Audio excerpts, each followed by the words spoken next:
السلام علیکم رحمۃ اللہ وبرکاتہ۔ ہماری تاریخ کا سب سے امپورٹنٹ واقعہ، ہماری تاریخ میں بہت بڑا خوبصورت نام عبداللہ بن زید رحمۃ اللہ علیہ کا ہے۔ آپ نے ساری زندگی نکاح نہیں کیا، جوانی گزر گئی، بڑھاپا آیا۔ ایک دن بیٹھے حدیث مبارکہ پڑھ رہے تھے تو اس میں نبی کریم صلی اللہ علیہ وسلم کا فرمان پڑا، جس کا مفہوم یہ تھا: جنت میں کوئی اکیلا نہیں ہوگا۔ جو نکاح کی عمر میں نہیں پہنچا یا پہنچا بھی تو کسی وجہ سے نہیں ہوا، وہ مسلمان ہی مرا تو اللہ مسلمان مردوں اور عورتوں کا جنت میں آپس میں نکاح کر دے گا۔ جب یہ حدیث پاک پڑھی تو دل میں خیال آیا، یہاں تو نکاح نہیں تو جنت میں ہونا ہی ہونا ہے، تو جنت میں میری بیوی کون ہوگی؟ دعا کی کہ یا اللہ مجھے دکھا تو صحیح جنت میں میری بیوی کون ہوگی۔ پہلی رات دعا قبول نہیں ہوئی، دوسری رات بھی دعا قبول نہیں ہوئی، تیسری رات دعا قبول ہو گئی۔ خواب میں کیا دیکھتے ہیں؟ کالے رنگ کی عورت ہے، حضرت بلال حبشی کے دیس کی رہنے والی ہے اور حبشہ کے دیس کی، اور وہ کیا کہتی ہے: میں میمونہ ولید ہوں، میں بصرہ میں رہتی ہوں۔ پتہ مل گیا، آنکھ کھلی، حضرت کی تہجد کا وقت تھا، نوافل پڑھے، نماز فجر بعد ادا کی اور سواری لے کر حضرت عبداللہ بن زید بصرہ گئے۔ وہاں لوگوں نے بڑا استقبال کیا، حضرت کا نام ہی بہت بڑا تھا۔ بٹھا کر پوچھا: حضرت بتائے بغیر کیسے آنا ہوا؟ خیر تو ہے؟ آپ نے پوچھا: یار یہ تو بتاؤ یہاں کوئی میمونہ ولید رہتی ہے؟ لوگوں نے حیران ہو کر پوچھا: حضرت آپ اتنے دور سے چل کر میمونہ ولید سے ملنے آئے ہیں؟ آپ نے فرمایا: کیوں، اس سے کوئی نہیں مل سکتا؟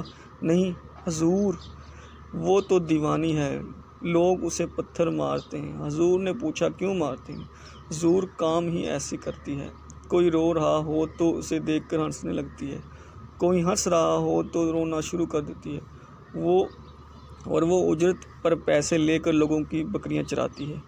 آج بھی وہ ہماری بکریاں لے کر جنگل میں گئی ہے، آپ آرام فرمائیں، عصر کے بعد آ جائے گی، آپ مل لیجئے۔ آپ نے فرمایا: عصر کس نے دیکھی؟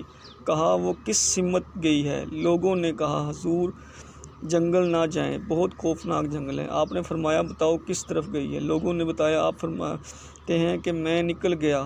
آپ فرماتے ہیں کہ جب میں جنگل گیا، واقعی ہی خوفناک جنگل تھا، جنگلی جانوروں کی بھرمار تھی، قدم قدم پہ کوئی نہ کوئی چیز کھڑی ہے۔ آپ فرماتے ہیں: قربان جاؤں اس عورت کی مردانگی پر، وہ اس جنگل میں کسی طرح بکریاں چرا رہی ہے، شیروں نے اس کی بکریوں کو ابھی تک کھایا نہیں، اتنے درندے ہیں، سارے مل کر حملہ کر دیں تو کیا کریں؟ یہ اکیلی عورت کس کو روکے گی؟ خیر۔ آپ فرماتے ہیں کہ وہ جنگل جہاں لوگوں نے مجھے بتائی تھی، میں وہاں پہنچ گیا۔ جب میں وہاں پہنچا تو منظر دیکھ کر میں حیران رہ گیا۔ وہ دو حیران کر دینے والے منظر تھے۔ پہلا یہ، میمونہ ولید بکریاں نہیں چرا رہی تھی، بلکہ اس جنگل میں جائے نماز بچھا کر نوافل پڑھ رہی تھی۔ پر بکریاں چرانا تو بہانہ تھا، یہ تو بہانہ تھا کنارہ کشی کا۔ لوگ یہی سمجھتے تھے کہ میمونہ سارا دن بکریاں چراتی ہے، لیکن میمونہ بکریاں نہیں چرا رہی تھی۔ دوسرا کیا دیکھا کہ میمونہ تو نماز پڑھ رہی ہے، پھر بکریاں کون چرا رہا ہے؟ بکریاں تو ایک جگہ نہیں رکتی، کہیں ادھر جاتی ہیں، کہیں ادھر۔ آپ فرماتے ہیں: میمونہ نماز پڑھ رہی تھی اور شیر بکریاں چرا رہے تھے، بکریاں چر رہی ہیں، شیر ان کے ارد گرد گھوم رہے ہیں۔